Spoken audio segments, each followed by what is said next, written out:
All right. Well, hello there, and Hello, how's it going? I'll let you introduce yourself. I'm Alex Orbison. Yes, and so you've been for years obviously known as Roy Orbison's son and the drummer for Hmm. the Allman Betts Band. Yeah. So, what finally convinced you that now was the time to step into the spotlight as a solo artist? It's interesting. The Allman Betts um, Family Revival is a shoot off of the Allman Betts Band. It has a bunch of guests. And I started doing that first 10 years ago. And I had gone through like a dislocation of my love for playing live music and being involved in bands and stuff. And I really like by touring with Devin Allman and the guys, had learned that traveling and playing music could be respectful and easy and like wasn't as bad as it sometimes had gotten when I toured previously. And so through this love of music, I started realizing that if I didn't have my own thing, then if like everyone made a phone call next year and they didn't want to have a tour, that I'd be stuck at home. And so I started like trying to put together something in LA, where I live. And it ended up being that the guys that I wanted to hire didn't want to do cover tunes. And so they're like, hey, man, you should start writing. And it was really cosmic the way everything happened. So that's kind of the long answer because nothing is ever as easy. When you're thinking about the genesis of waking up and one day and it all happened like very slowly, but all the arrows pointed toward me doing a solo thing. And, and, you know, it made sense at this point. Did you have any songs that were sort of pre-written? What were there ideas you were working on before? Um, Um, I, so it's that's a great question. It's interesting because the two people that I had talked to about starting a band. Sorry, we have some hawklings that are learning to fly in my right here, which is pretty cool. But the two guys I wanted to hire separately both said, when you start writing songs, we'll have something. Those identical words. And I was like, I don't write songs, man. Like what? Like I was kind of like, things weren't going my way because I had a different concept for a band. And then I went through my notebooks and realized, oh no, I've been writing songs and had these things. And Fairweathered Friend actually wrote in my head in 2003, I think. okay. And I tried to write it with some other people and it never came together. So my first single literally is a song that's over 20 years old that I've been kicking around.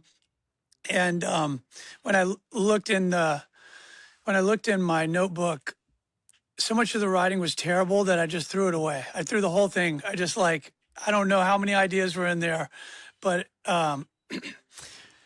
and then I really wanted Fairweather Friend. A month later, I hummed it to a friend of mine. He said, "Dude, this is great. You should probably do that one." I said, "Well, I threw the notebook away." And my dad used to say this thing is when you do, he didn't do a lot of demos because if you couldn't remember it, then it wasn't good enough. Like if it wasn't good enough for remembering for you, how was anyone else going to remember it? Sure. And so I cobbled together the pieces I remembered and then wrote in new lines for the rest. But I had I had poems. So two of the songs on the record are poems that I had written in verse chorus forms that I had for a long, long time. And it was definitely not enough to start a solo project, So, though. so this the Fairweather Friend, that was something that you had uh, for Hmm. for quite a while, and that seems like a practical reason to start with that as the first single. Yeah, in a way, and it seemed like um, it was. It's funny because I wrote it and didn't even know if I liked it. And there's a guy, Lewis Thomas, who lives here in LA, who I play with occasionally, and he came over and said, "Show me your new stuff you're working on." And I said, "Oh, I wrote this Fair Weather Friend thing, but I'm probably not going to do anything with it." And he was like, "Hey, you played a lot of songs. This is the one you need to go with." And everyone kind of, I'm going off a lot with the feedback with people that like would listen through and they're, "Oh, Fair Weather Friends for a single material." And, and I do have a long connection with it. I've had kids in the last 10 years, and the gravity of having kids and having a family and seeing life from the other side has added a depth to my writing that just wasn't there before in any way. And so the rewritten verses were much more simpler, not as wordy or trite, and ended up feeling more impactful, you know. Yes. So you've spoken about losing your passion for music and quite Mhm. literally your voice. So, what did it take for you to find your way back from that? Because that could seem like a potentially devastating situation. Yeah, yeah. Um, so in a way, I was okay with whatever was going on. And my mom had passed away, and I was working in my mom and dad's world in a desk capacity. And and then I've my wife, who I'd known for a long time, she knew me from the old days when I was in bands, and we started hanging out. And she was kind of like, "What the hell," like, and in a way, she has been like slowly pushing me back to to artistry in a lot of ways. And so being that far out, I just thought, that was a phase in my life that happened, and like a lot of people move on from it. And so to get back, I started singing a lot to my daughter when she was born, and I realized my voice was completely gone and that I was going to need to do some vocal coaching and get lessons to, I could sing for 1 or 2 days, but I could never make it through a week of rehearsal or anything. And then my voice would be gone for literally a month. And so the first gigs I ever played, I had no voice for 30 days and woke up that day and said my prayers and did my misting with my tea kettle and the same thing I'd done the other 30 days. And I had a voice. And so it's taken a lot of, it's it's taken a lot of restoration and faith, just knowing that it's going to get better, right? Because it's not good now. And like, as in going from being supportive and being a drummer, I had insecurities and things, but when you're out in the front and you're not drafting behind a drum kit and someone else is writing the songs and all that,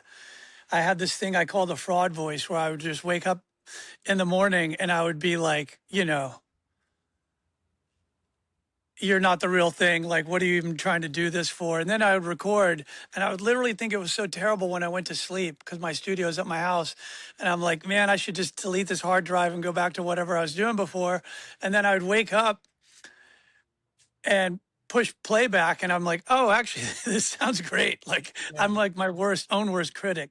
So a lot of the steps were just opening up to getting used to hearing my voice in whatever the way it sounds now versus the way it sounded when I lost it, when I sure. had quit singing. So And what I would say about this album is that it sounds naturalistic. It doesn't sound like you're forcing mm. any sort of genre constraints. It just sounds like you're being yourself on it. Yeah, that's great to hear, because that's the one thing is I thought is like in you know I do go off, like, as an artist. For me, I'm relying heavily on the vibe thing, because in a lot of ways, technically, I'm not like, as a guitarist and a singer, and being in the front and doing all this is something that historically I haven't done for, decades, like other things. So leaning on the vibe, once I could see what this thing was, I realized, oh yeah, if I get in and like over Pro Tools and try to like make perfect vocals and do all this stuff, then it just felt inauthentic or something. Sure. So once I've realized, like, oh yeah, the authenticity, is where my heart lies, then I just followed that all the way to the end. And I actually recorded. I did vocal warm ups for 2 weeks straight, and and didn't over practice, but I did all the things, tease and all this. And I did a perfect take of Fair Weather Friend where I was like getting good chord closure, and it didn't sound right at all. The demo where I was sick and my voice was blown out had this thing to it that was like, oh, okay. Like maybe maybe I was trying to get back to somewhere that doesn't exist now or isn't even a part of my authenticness, now. And so I just like dropped all that and went and got back into like just press record on an average day and see what comes out. And so that's like what I went with literally everything, and choosing the takes with the guitar players and stuff. We would have a perfect take and I'd say, now just do another one and pretend like it's Saturday night and the club's sold out. And like, you just want to like, and Johnny Statula, who's in the Allman Betts Band but played guitar and a lot of this, said, "Oh, you mean the Get Me Fired take?" And I said, "Yeah, do the Get Me Fired take." And those are the ones that I kept every time, because I just wanted it to, in where we're living and everything's so over processed or whatever. I just thought like, I don't need to do that with my stuff. And technology can be good, but most people don't do anything that interesting with it anyway. Like Yeah, taking some weird avant-garde direction that's interesting. It's usually yeah. just done to make it sound more generic. So Yeah, yeah, and even like it's the greatest thing ever. One of my songs we had recorded and the structure was wrong, and I moved around what was I thought was the pre-chorus, ended up being the bridge, and Pro Tools allowed me to go, and instead of cutting a tape, I was able to take a little bit of each piece before and after, and so it sounds like people playing. You know what I mean? It was really for that, but like I would never. I've been a part of recording drums on projects where people were just cutting and pasting choruses, and I always like that disgusts me. yeah, It's the things you learn as a musician is number one, the song and everything caters to the lyrics that cater to the vocal, right? That's the pyramid. It's the vocals on top, the lyrics mean the most, or you have a dance song and they're like don't mean anything, but it's still the focus of what you're doing, and you're gonna cut and paste that like I don't know, like it's a word in a PDF, like I that just freaks me out. So I'm I self-produce because I'm super particular is what I learned. yeah. Or if a person is going to do that, go wild with it and make it more interesting. And Yeah, yeah, that's not totally. often done that way. Yeah, yeah. What I'm hearing you say is like, if you're doing it for the art of it, then like go ham, go with it. But if you're just doing it Exactly. to be lazy, then then I think that's the thing is we're in one of the best places that music has ever been, because people can just easily upload things to Spotify and you can find anything. It's also kind of flooding the market, and then with people that over process and get lazy with it, not for the art of it, just it's too sterile or something for what I like. So you know. So when it comes to your father's legacy, obviously a lot of people know who Roy Orbison is. Mhm. But was there pressure at all to like sound different from him, or was there more pressure to sound similar to Roy Orbison, Like for me mentally.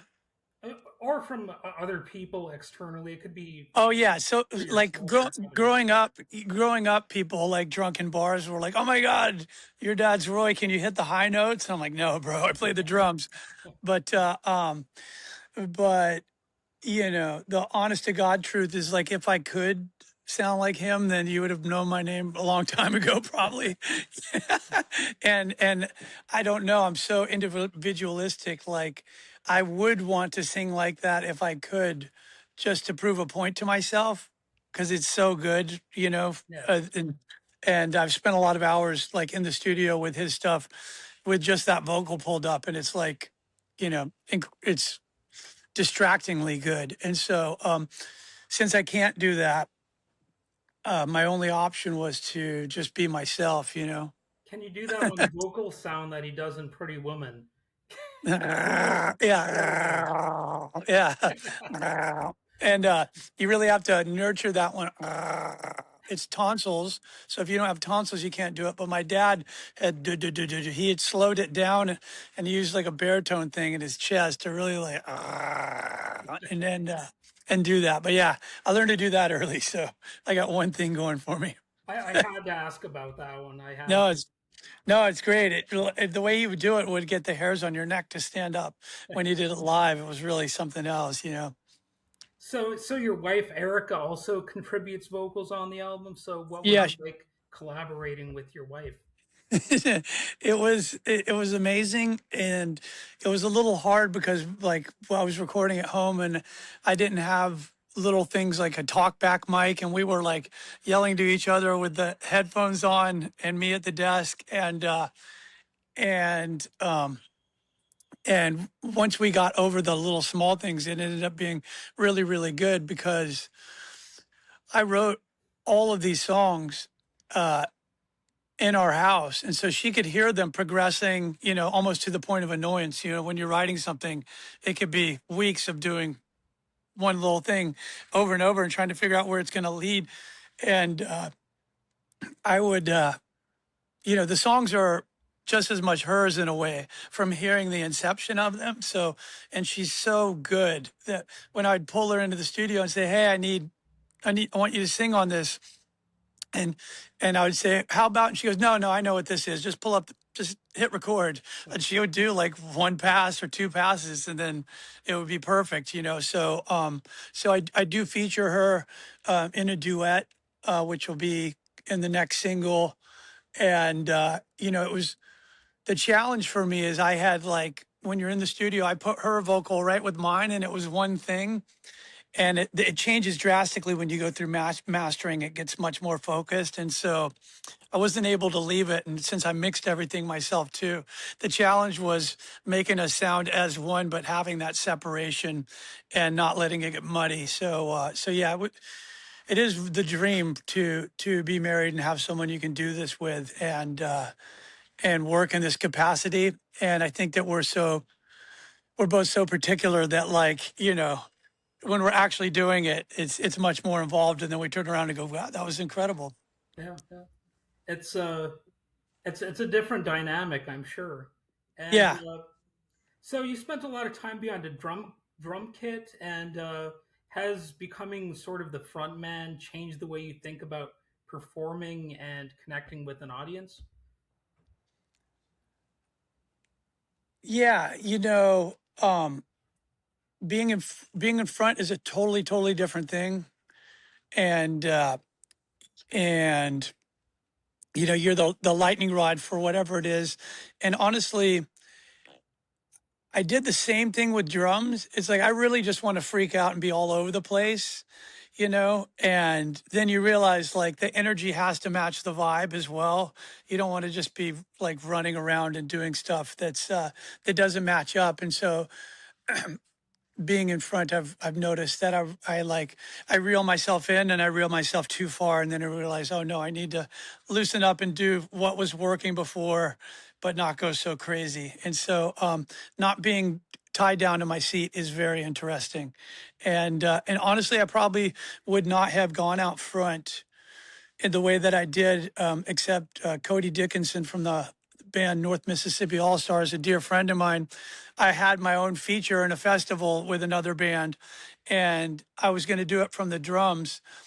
And I was like, yeah, what? And he said, yeah, when you're up there, he was giving me a tip of something, you know, about looking around, making sure to like get some eye contact or whatever it was. I said, oh, well, I'm going to do this from the drum kit probably.